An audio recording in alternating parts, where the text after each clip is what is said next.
Bonjour, comment allez-vous? Ça va bien, je l'espère. Mes chers, la séance d'aujourd'hui sera consacrée à la correction des exercices proposés dans le programme Ninufar au CM1, page 155. Et notre leçon, le complément d'objet indirect de grammaire, j'ai déjà fait dans une vidéo précédente concernant l'explication de cette leçon. Alors, si vous l'avez ratée, vous n'avez qu'à aller la regarder une fois ou bien deux fois lorsque vous allez bien la saisir. Je l'ai bien détaillé avec la nature grammaticale, avec tout ce que vous devez savoir sur un complément d'objet indirect. Et avant même, j'ai fait d'objet direct. Alors, réponds aux affirmations suivantes par vrai ou faux. Le COI est directement relié au verbe. Alors là, c'est faux, c'est pas directement, mais il y a une préposition entre le verbe et le complément. Le COI et le COS sont construits avec une préposition. Oui, bien sûr. Pourquoi? Parce que le COI, elle vient après une préposition, d'accord, après le verbe. Et le COS, c'est quoi le COS? Ce n'est que le COI qui vient en deuxième position lorsqu'il y a dans la phrase ou bien dans une même phrase, il y a le complément d'objet direct. La troisième, donc les deux, on devrait avoir une préposition. Alors pour la troisième, le COE est supprimable. Alors là, c'est faux. On ne peut supprimer ni le COD ni le COI. Pourquoi? Parce que si on les supprime, on va rien comprendre de la phrase. La phrase, il devient incompressible. Alors la dernière affirmation, le COI est construit avec une préposition, oui, bien sûr. Alors, la préposition, soit A avec accent, AU, AUX, de, D apostrophe, du. Les plus connus ou bien les plus utilisables. On peut même trouver d'autres prépositions, mais c'est ça ce qu'on rencontre le plus souvent. Même pour chercher le COI, on pose toujours les questions à qui, à quoi, de qui, de quoi.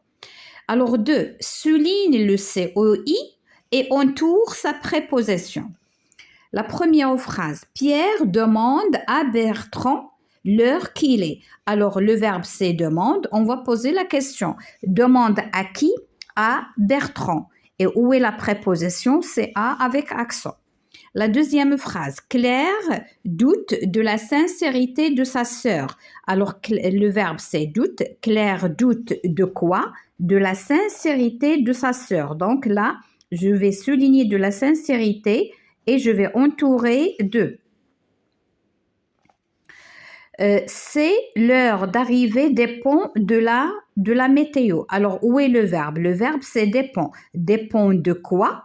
De quoi? De la météo. Et je vais entourer de. D. Nicolas pense au conseil de son professeur. Alors, Nicolas pense à quoi? Pense au conseil de son professeur. Et la préposition, c'est AUX. E. David fait confiance à Carole. Le verbe, c'est fait. Alors, je vais poser la question. David fait confiance à qui? À Carole. Et je vais entourer A avec accent. F. Pierrot joue aux cartes. Le verbe c'est jouer. Joue à quoi? Joue aux cartes. Et je vais entourer AUX, c'est une préposition. Maintenant, je passe à la question 3.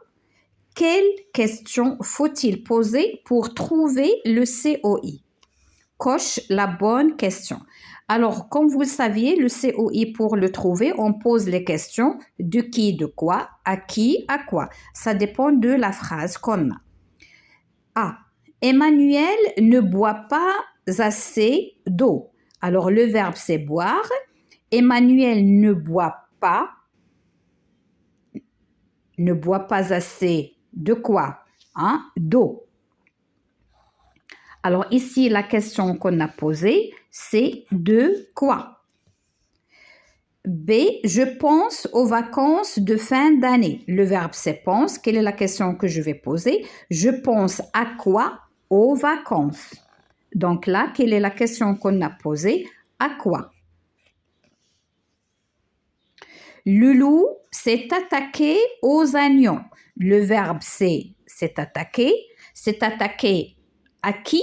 Aux oignons. Alors ça, c'est le verbe. Donc, aux agneaux. Et aux agneaux, c'est un animal qui est vivant. Donc, on va dire, c'est attaqué à qui? C'est attaqué à qui? Parce qu'elle est animée. Elle est vivante. La dernière phrase, Fabrice construit une niche à son chien. Alors, Fabrice construit une niche à qui? À son chien. Donc, là aussi, c'est à qui. D'accord? Maintenant, la dernière question. Complète les phrases à l'aide d'un COI de ton choix. Alors là, on a plusieurs choix. Alors, je vais vous proposer 2 exemples, 3 exemples et vous pouvez imaginer d'autres. Sarah se souvient bien. Alors, faites bien attention. Le verbe se souvenir, toujours, on va utiliser la préposition de. Donc, Sarah se souvient bien de quoi? On va dire, par exemple, de son petite enfance, de sa petite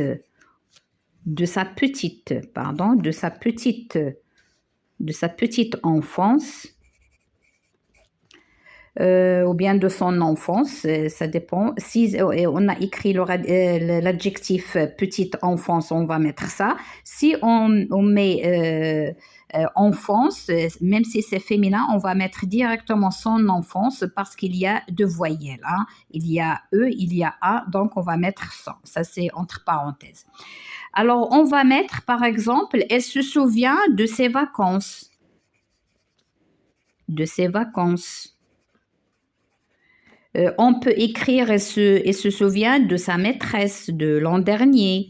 Ça dépend. Vous avez le choix de mettre ce que vous voulez. Moi, je vous donne uniquement des indices. Alors, l'employé parle. Alors là, on a le verbe parler. Alors, parler, on peut utiliser de comme on peut utiliser à. Alors, il y a les deux. Alors, ici, l'employé, on va mettre parler. L'employé parle à quelqu'un. D'accord? Parle à qui? On va dire parle à son directeur. Ou bien à son proviseur. À son proviseur. Ou bien à son ami tout court. Hein? Ou bien à son ami. Alors là, j'ai assisté. Alors, j'ai assisté à quoi?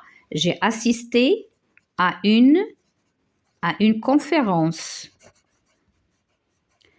J'ai assisté à la réunion des parents. Et vous pouvez choisir d'autres. Hein. La dernière, elle parle beaucoup. Alors, elle parle beaucoup de quoi? C'est ça ce que je vous ai dit. Le verbe parler, on peut utiliser la préposition à avec accent comme on peut utiliser de. Donc, elle parle beaucoup de ses amis.